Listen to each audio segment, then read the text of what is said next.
Witajcie moi kochani. Dzisiaj porozmawiamy oraz przetestujemy dwóch panów Romanów.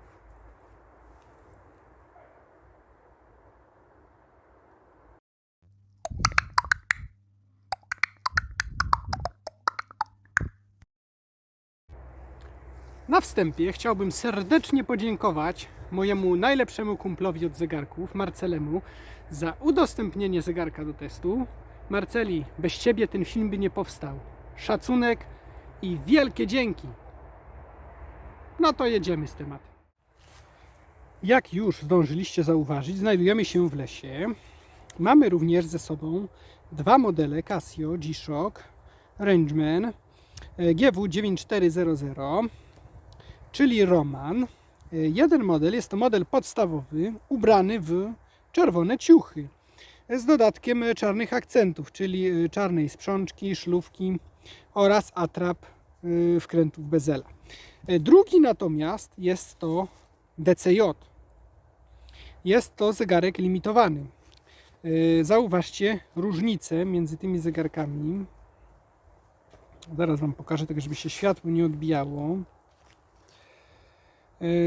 Widzicie? Inny jest kolor ringu. Także są czarne akcenty na tym ringu.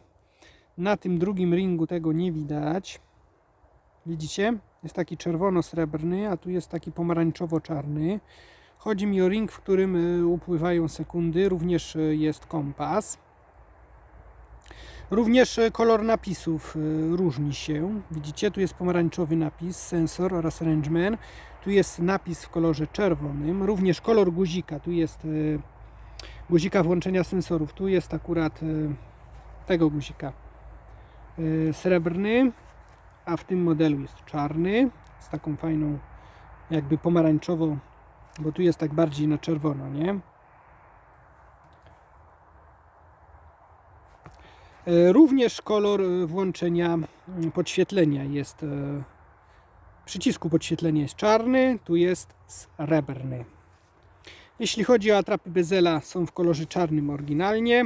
Bezel jest również w takiej wersji oryginalny, jak teraz widzicie, z takimi napisami piaskowymi. Pasek jest na karbonie, jest to carbon fiber.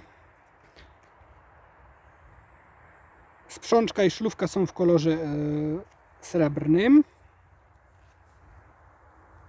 Zaraz Wam pokażę, tylko go rozepnę. Zobaczcie. Nie wiem, czy to będzie widać. Chcę Wam tak wyostrzyć, żeby było widać. Teraz coś widać jest? O, teraz. Jest to model 9400 DCJ, model limitowany. Za chwilę Wam pokażę, jak jest na modelu podstawowym. Moment, tylko go rozepnę, bo jest spięty ten zegarek. O, proszę bardzo. Widzicie? GW9400, czyli model podstawowy. Jakie są różnice pomiędzy tymi oba modelami? Tak naprawdę wizualne oraz pasek jest carbon fiber w tym momencie, a tu jest pasek normalny gumowy. O ile ten zegarek w ogóle, podstawowa wersja wychodzi w czarnym kolorze, no i ma srebrne atrapy wkrętów, bo to są atrapy. O tyle ten akurat jest przebrany na czerwono, ale już tu nie o to w tym chodzi. Chodziło mi o to, żeby pokazać głównie, czym się różni tarcza pomiędzy wersją limitowaną a wersją podstawową. Może ja trochę zasłaniam, ale inaczej ich trzymać, jak to mówię, nie potrafię. Jeśli chodzi o różnicę pokazywania czasu, to nie wiem, czy zauważyliście, że w jednym świeci się tutaj, widzicie? Czyli, że zegarek został skonfigurowany zegarem atomowym w nocy. W tym się nie świeci, ale podobno u Marcelego są kiepskie warunki na to, żeby zegarek się konfigurował. Też Wam powiem taką poradę, że jeśli chodzi o to, żeby się ten zegarek, w ogóle jakikolwiek zegarek konfigurował w nocy, nie może on leżeć w taki sposób. Zobaczcie, na przykład w taki sposób nie może on leżeć czy na parapecie, czy na półce. On powinien stać na stojaku. Wtedy nie wiem dlaczego, ale on lepiej łapie ten sygnał. Chociaż uprzedzę, że nie zawsze to pomaga. Ale w 60% na pewno pomaga, bo u mnie w domu osobiście, jeżeli zegarki by leżały w taki oto sposób, żaden by się nigdy nie skonfigurował. Jeżeli będą stać na stojakach, ewentualnie nawet w skrzynce, ale w takiej oto pozycji, w takiej pozycji, widzicie? Skonfigurują się w nocy, złapią ten sygnał bez żadnego problemu. Ale dobrze. Chcę Wam teraz je zademonstrować, a mianowicie chciałem zrobić test. Nie tylko jak one wyglądają i Wam tego pokazywać, ale chciałem zrobić przede wszystkim test zbieżności funkcjonowania sensorów w tych zegarkach.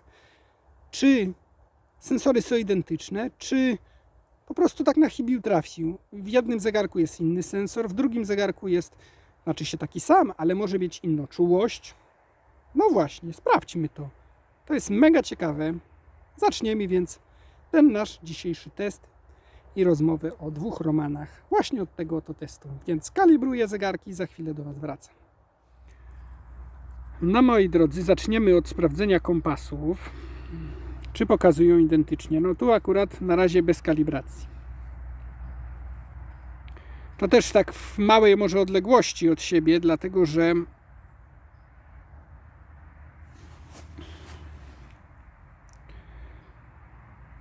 żebym nie chciał, żeby one na siebie w jakikolwiek sposób wpływały, nie?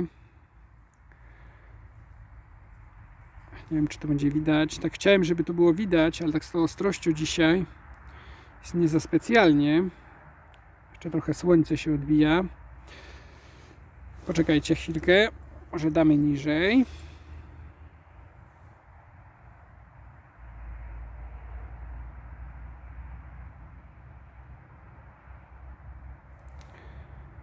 Ale tu jest nie kompas, tylko wysokościomierz. Teraz kompas. Dobra, co my tutaj mamy? Trzymamy je prawie tak samo. No i mamy pewne rozbieżności.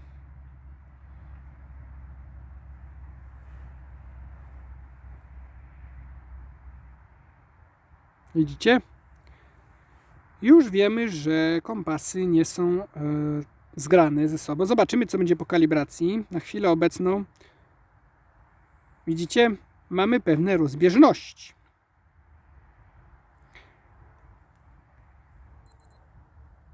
Jeśli chodzi o barometry, też mamy pewne rozbieżności. Ale to może też wynikać z tego, że zegarek dopiero do mnie dotarł. Niedawno. Tak na gorąco to nagrywam. Altimetry, no to już w ogóle będzie inna bajka, bo to już trzeba skonfigurować. Ale że kompasy, widzicie? No tu akurat mam kąt.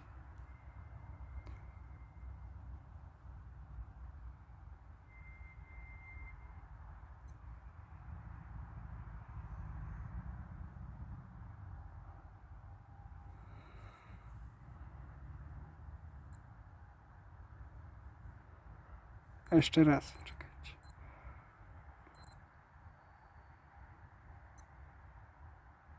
O, teraz.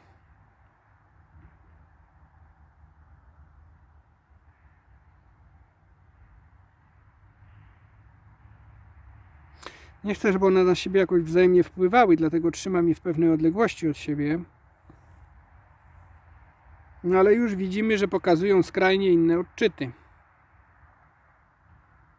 Dobra. Skonfigurujemy je. Natomiast chciałbym nadmienić, że kompasy, o to nam chodzi w tym momencie. Zobaczcie. Zegarki stoją równo. Troszkę je od siebie odsunąłem. Są bardzo podobne, aczkolwiek jednak jakieś minimalne odchylenie. Oba zegarki były kalibrowane oczywiście. No, można powiedzieć, że nie jest źle, ale identyczne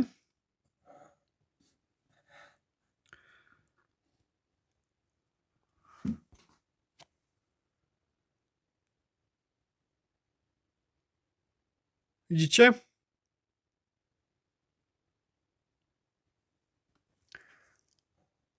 Jeszcze spróbujemy.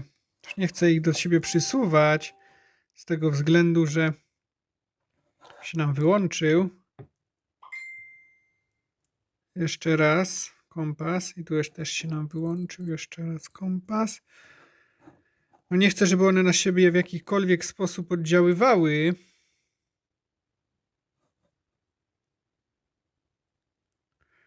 Ale jednak widzimy, że coś z tymi kompasami jest, że jednak jakieś drobne, minimalne odchylenia, naprawdę minimalne, są. Naprawdę drobne i minimalne odchylenia.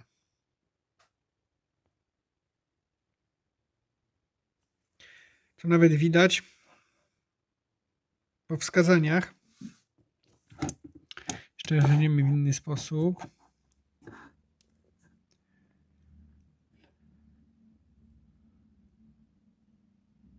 Też mamy. Nawet widać, że w jednym nam pokazuje południe. Tu na górze. A w drugim troszeczkę jakby na wschód. No one się nam wyłączają oczywiście, ponieważ to działa tylko kilka sekund. Ale jednak widać jest to, że no jednak jakieś drobne odchylenia pomiędzy tymi kompasami są. No nie ukrywajmy, jednak są. Jestem już po konfiguracji kompasu. Musiałem coś płaskiego znaleźć, ponieważ żeby skonfigurować ten zegarek, musimy go położyć na płaskim podłożu. Najpierw w taki sposób, potem 180 stopni odwrotnie i potwierdzamy to przyciskiem. Później Wam w top poradniku pokażę, jak się to robi.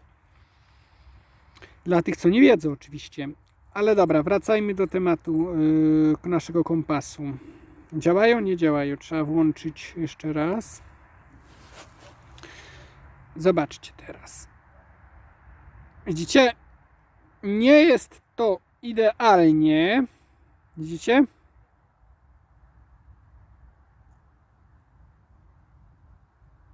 O, to tak. Jednak są jakieś odchylenia. Nie wiem, czy to też ma coś wspólnego, że może one są blisko siebie. Ale odchylenia jednak są. Nie wiem, weźmiemy na dół. Tylko nie wiem, czy będziecie to widzieć, bo trochę nam słońce odbija. Widzicie?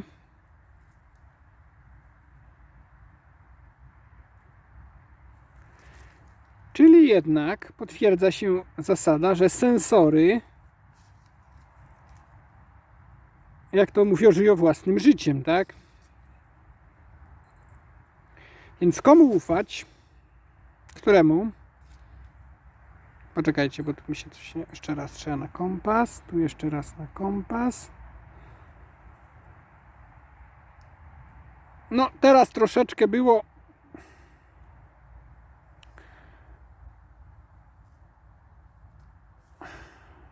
Coś on tak jakby 320. No nie spodziewałem się, że będą rozbieżne. Spróbuję jeszcze raz je skonfigurować oba. Może znajdę coś, jakieś inne, jeszcze bardziej płaskie podłoże. Może mi się wydawało, że było płaskie. Zaraz sprawdzimy. Jesteśmy po ponownej konfiguracji kompasów. Nadal pokazują no już bardziej podobne, aczkolwiek troszkę inne wskazania. To się nam wyłączył akurat w czerwonym kompas. A mam tylko jedną rękę, żeby go ponowić. Poczekajcie chwilkę. Też nie ma tu takiego płaskiego podłoża, żeby można było sobie jakoś tu pomóc. Się w tym wyłączył. Na pierwszy rzut bierzemy kompasy. Po konfiguracji oczywiście obu. Wskazania są w miarę podobne, aczkolwiek nie są one identyczne. Czyli jednak coś w tym jest, że sensory w naszych zegarkach żyją własnym życiem. Też nie trzymam tego idealnie równo, wiadomo. Może te zegarki trochę nad siebie oddziałowują. Ale jednak różnice pewne są. Zaraz jeszcze się obrócimy w przestrzeni. No już teraz bardziej prawidłowo. Poczekajcie. No, nareszcie coś zaczęło współgrać.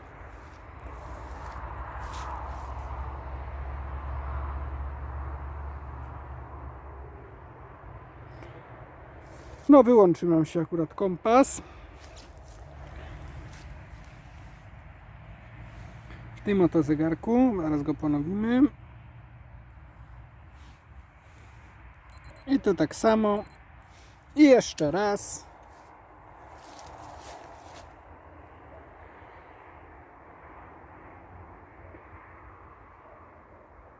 Staram się trzymać równo te zegarki. Też tak, żebyście widzieli, co one pokazują. Bo ta ostrość też się trochę bywa, że się gubi. No ale poruszmy się w przestrzeni. I czerwony romek troszeczkę nam odlatywał, prawda? A w tą stronę? Już bardziej prawdopodobnie.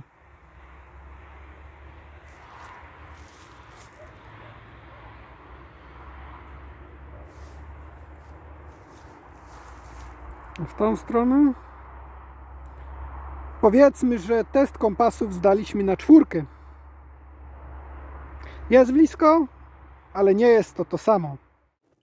Jeśli chodzi o barometry, egzamin jest zdany naprawdę na 5 z plusem, ponieważ przez cały dzień stania na stojaku obu zegarków mamy identyczny wynik hektopaskali. Także barometry super. Po wcześniejszej kalibracji ciśnieniomierza postanowiłem ustawić wysokościomierze na 160, widzicie, metrów nad poziomem morza wysokości. Dobra, potwierdzamy to. Potwierdzamy to. No i nam oba przeskoczyły na 159, czy nawet, no tak, na 159. No tu sobie jeszcze wyzerujemy wskazanie, moment. O, wyzerowaliśmy sobie. Więc za chwilę przeprowadzimy test. Chcę jeszcze pokazać barometry, czyli ciśnieniomierze nasze. To akurat jest wykres, troszkę inny, no ale to też, że jest 1012 hektopaskali w obu zegarkach. O, bo to jest też szalenie ważne do prawidłowego pokazania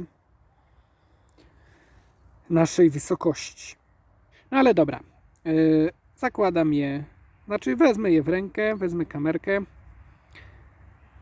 No i ruszymy zaraz pod górę i zobaczymy, jak nasze altimetry, czyli wysokościomierze, działają. Tak na razie mamy tak między 158 i 159.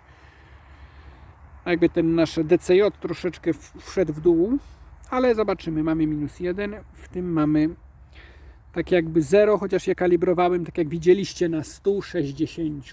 O dziwo. Może jeszcze je raz skalibruję przed wyruszeniem na 160, żeby już nie było takich tam niejasności od razu na starcie. Więc za chwilę do Was wracam. A więc tak, moi drodzy, jesteśmy na tej samej Łysej Górze, na której byliśmy poprzednio z testem wysokościomierzy w zegarkach Casio G-Shock. Dla zainteresowanych, którzy są po raz pierwszy na moim kanale, film jest cały czas na moim kanale, można go zobaczyć, ale to mówię dla nowych osób i zainteresowanych, którzy jeszcze tego filmu nie widzieli.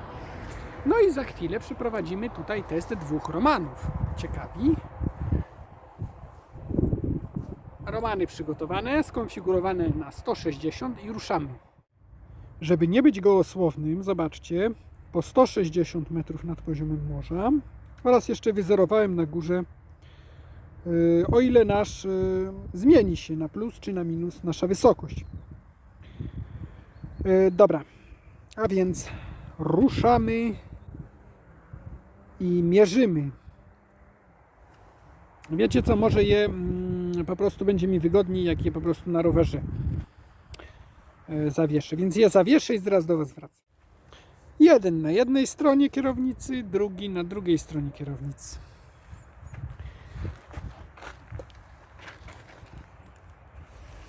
O, jest, wróciło do 160 i 0 oraz tutaj też jest 160 i 0. Więc czas testu. Start. Łysa Góra na nas czeka. Ruszamy.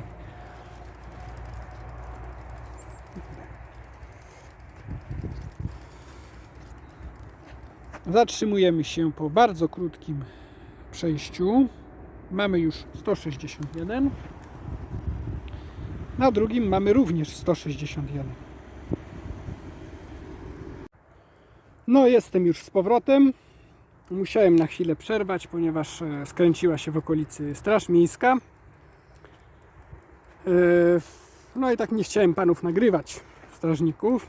Dobra, ruszamy dalej.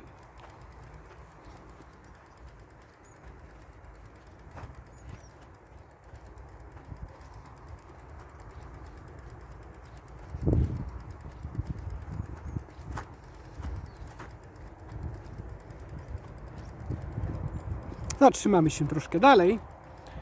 Już nie będziemy co metr się zatrzymywać i sprawdzać.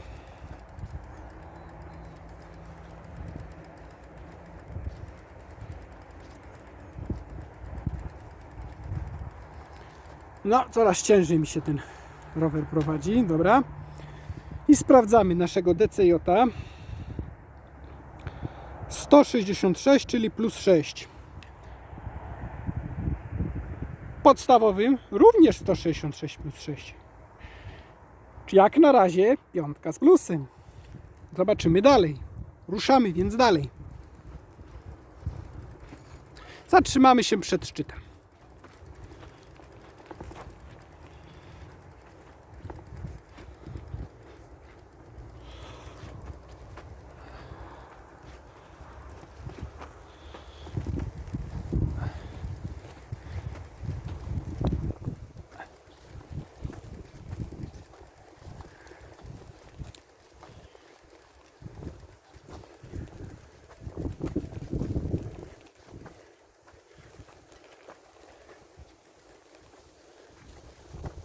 No, a więc zatrzymujemy się przed szczytem.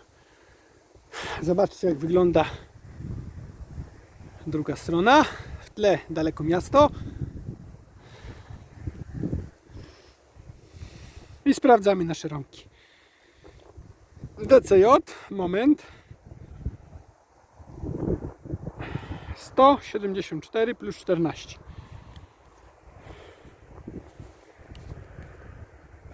Nasz podstawowy 173 plus 13, czyli jednak z tej piątki z plusem spadło nam już na piątkę. Czyli jednak są jakieś niewielkie, ale jednak rozbieżności są. Jedziemy dalej. Już na sam szczyt.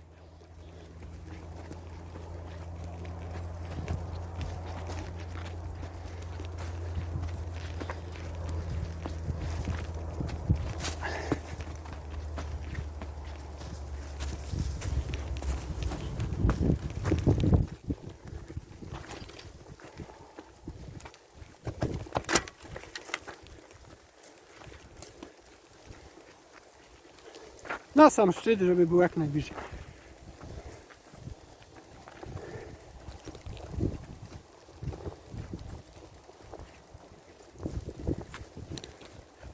No, myślę, że jesteśmy już na samym szczycie.